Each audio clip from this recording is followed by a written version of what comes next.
Well, have we got a great news story for you, which has just broken in the last few hours, and it is genuine Outsiders news.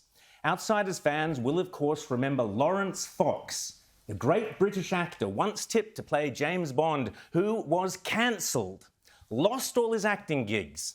Casting agents tossed him off their books, refused to take his calls. All his shows were cancelled because he pointed out that Britain is not a racist country and that the endless cries of racism are, frankly, boring. Let's be really clear about what this is. Let's call it by its name. It's racism. We're the most tolerant, lovely country in Europe. Let's celebrate our goodness. What worries me about your comment is you are a white privileged male who has no experience. I mean, can I just... I can't help what I am. I was born like this. It's an immutable characteristic. So to call me a white privileged male is to be racist. You're being racist. Laurence Fox came on Outsiders only days after that outrageous and disgraceful affair, and he's been on several times since then, and I was thrilled to have a wonderful lunch with him over in London a couple of weeks ago. Harry Miller is also well known to Outsiders fans, and he was here in the studio when he was last out in Sydney only a few days after he was cancelled. He was cancelled because his crime was retweeting a limerick about transgenderism. For that, Harry was visited, you will recall, and harassed by the British police. They turned up at his office and harangued him for the Orwellian non-crime of hate crime or some such nonsense. Harry, who was once a police officer himself, took the police force to court and he won. We covered that last year on this show. Since then, Harry Miller has become a vociferous critic of how the police forces in Westminster democracies, including our own, have utterly betrayed our rights and our freedoms. State gives us permission to do, to say and to act, and that's a very, very different model. So for me, I think the way the College of Policing and Chief Constables in turn have been acting is nothing short of treasonous. It's a betrayal of everything that we as people who live in Britain stand for. Well, Laurence and Harry have teamed up and set up the Reclaim Party and the Bad Law Project to fight against the current woke tyranny and cancel culture that is destroying our liberties.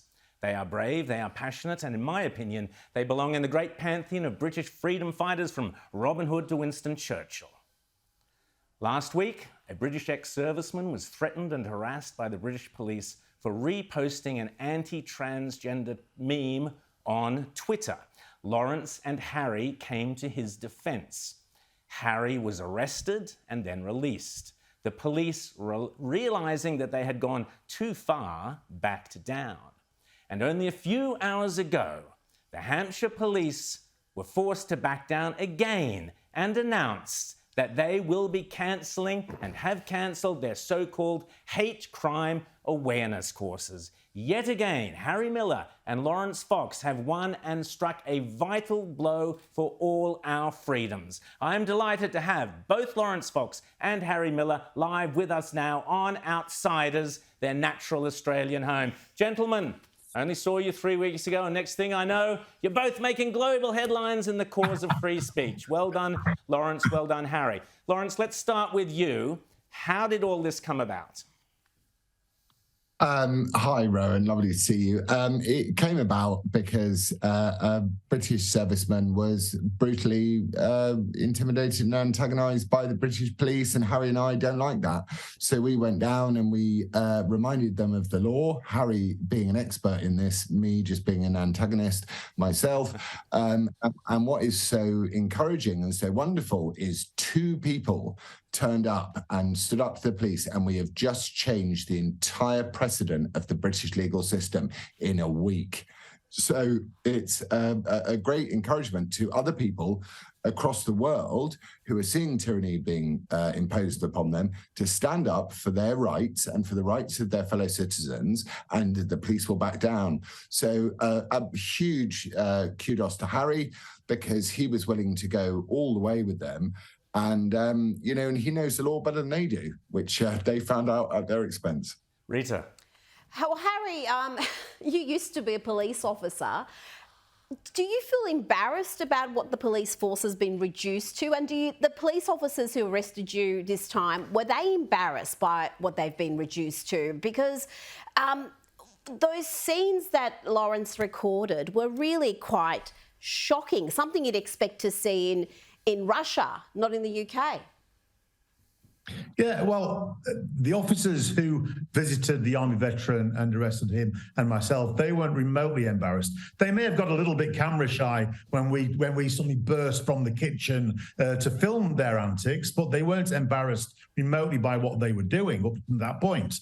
As for old school coppers, I've been absolutely inundated with messages from former senior high-ranking police forces who are cheering us on because they do not recognise the police force that they are seeing. And Laurence and I and the Bad Law Project, we will continue to burst from people's kitchens and from the hedges and from around the corners in order to confront our police force and remind them that we have never had a Stasi, a Cheka or a Gestapo in this country, and under our watch, we never will.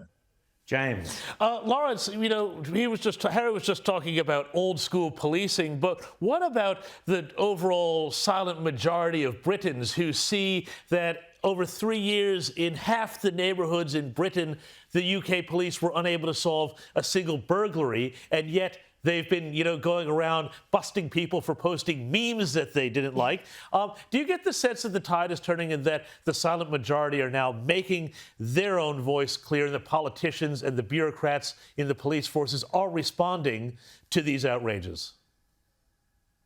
I do. I have a feeling that what the silent majority need is the tip to a spear. Right. So I think what Harry and I are doing and what everyone is doing in the Bad Law Project, and I encourage you to visit our website at badlawproject.com, is to go, we're going to provide you the tip of the spear. Harry's been through this, the process being the punishment, you know, over a long period of time. So it's very sensitive to him in terms of the police. And for me, you know, I'm concerned about all of our foundational institutions. But what's so great is we're now able, because someone somewhere in Britain doesn't want us to exist. So they're really trying to stop us having a bank account and all the things. So we've created this uncancelable platform where any ordinary citizen who has a problem can come to us, and we can come and literally change police procedure in a week. And that is what's so motivating. And it's more powerful than anything that one can do politically. So we're a small team, and we're a fierce team, and we will make sure that justice is done and seen to be done. Laurence and Harry, I saw your outfit when I was over there in London. It's extremely impressive, as you say. A very dedicated and passionate small group of individuals, you know, working on the smell of an oily rag. But the results are astonishing, and the fact that you can change these immovable police forces. Harry, one of the great things which I urge people to look at on the website, the streaming that Laurence filmed of you being arrested, the most powerful moment for me was when you were standing there prepared to be arrested to help some poor guy, an ex-serviceman who'd done nothing other than post a meme on Facebook, from being arrested. You stood there physically. It was heroic stuff. As I said, it was Little John out of Robin Hood, as far as I could tell. There you were, standing there with these goonish police officers trying to intimidate you. Tell us about their tactics of intimidation and how just one person, or the two of you rather, standing there, citing the law can be such a powerful way of winning against this tyranny. Well, it was quite interesting because as I was being arrested, they asked me, did I have any dangerous objects on me? And I said, only my razor-sharp wit and my sleeping knowledge. And the first bit, I admit, it was quite funny. But the second bit is the most pertinent point, because the law is on our side. And the Queen herself, the sovereign herself, she is the one who grants authority to deprive us of our freedom. And these goons, as you rightly characterised them, were operating entirely outside of that authority. Now, as far as I was concerned, Laurence and I along with the veteran, we're standing for liberty, for Queen and for country. And if that doesn't embolden you, nothing will. James. Laurence, you mentioned a moment ago, you said something about they're trying to stop you from getting bank accounts for your Reclaim Party and that sort of thing. Tell us what sort of official or maybe unofficial quasi-deep state sort of efforts are being taken against your attempts to call out these violations of free speech and liberty. Well, it's fascinating, isn't it? Because we've got a Conservative leadership campaign going on at the moment, and we've managed to shove the cultural issue into the agenda until they threw it all out and took the two goons who are now standing for the leadership, the most important job in the country. We've had for 18 months now wading through treacle to try and get banking facilities. And we've seen this across Canada, and we've seen it anywhere else where people are striving for liberty, that people are losing their bank accounts, their social media accounts, their opportunity to express themselves in the public forum, which is now digital. And what we have done is we've managed to go, okay, well, if you're going to make it difficult for us in this way, we're going to make it difficult for you in this way. So we've created we've had to create essentially a business rather than a political party, because one of the weird intricacies of British electoral law is that you don't need to have a bank account to have a political party, which you'd think would be odd because you could just take loads of money from Russia, for example, in cash. So we've managed to... Who'd do that, Laurence? I mean, I've never heard of such a thing. Come on, Joe Biden. Yes. No, don't say it. Don't say it, Joe Biden. We're in a position now. The most encouraging thing, look, here's the thing, out of all of the work that we've done, and I'm honoured to work alongside Harry, and I'm honoured to work alongside my great and wonderful team, is that what we've done is we have made a precedent. And in British law, precedent is crucial. So I had a message from the Police and Crime Commissioner of Hampshire today to say to me, just so you know, this has been changed within Hampshire. So we have touched places that political parties can never touch.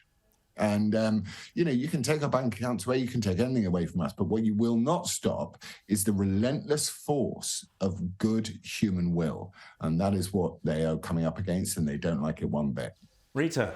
Well, you've had a great win here, but do you have any scope to hold these officers or the police force accountable for what they did? Because they arrested this poor man because one person objected to the meme that caused the person anxiety, and yet they absolutely humiliated this army veteran, handcuffed him in front of his neighbours in a built-up area. Does he have any recourse, or Harry, do you have any recourse to hold the police accountable for this overreach? Yeah, absolutely. We have a rule that we only punch up. So I'm less interested in those small fry officers. I'm much more interested in the toxicity that is being poured out from the College of Policing, that is being adopted by chief constables, that's being taught by these officers. And I'm also much more interested in the power vacuum that has been left by a disinterested Home Secretary and government. It's absolutely shocking that we, as a very small group of people, are basically doing the job of the Home Secretary. We are doing the job of the government, and we are small, but we are fierce. And we will take these chief constables, these senior officers, and the College of Policing, and we will burn them to the ground, metaphorically speaking. Well, Laurence, you may not have got the James Bond gig, but mate, let me tell you, you're an absolute hero, and the role you're playing now is vital for all our democracies. Here on Outsiders, we repeatedly play, I won't do it now, but I promise you we will, Dan Andrews, again, the video of the Australian Victorian police force throwing people to the ground, arresting pregnant women for the similar so-called crime, hate crime, of posting something on Twitter or Facebook. It's thanks to the work of you guys, Harry and Laurence, that Australians and British people can breathe a little easier today. Well done, guys. Keep up the great work, and thanks so much for staying up late there in Britain and talking to us here on Outsiders. See you guys.